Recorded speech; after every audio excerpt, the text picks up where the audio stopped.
Hey guys, in this video, I will show you how to get Grok API key. All right, let's begin. First, open your preferred browser and go to Google.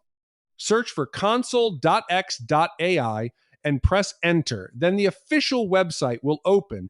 If you are not signed in, then first sign in. After that, go to the left-hand navigation panel and click on API keys. Here, you can manage existing keys or create new ones. Click Create API Key and give your key a clear, descriptive, and easy to remember name, like my API key.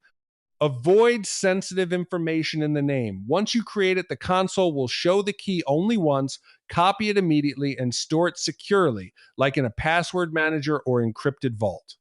Never share it publicly or commit it to source control.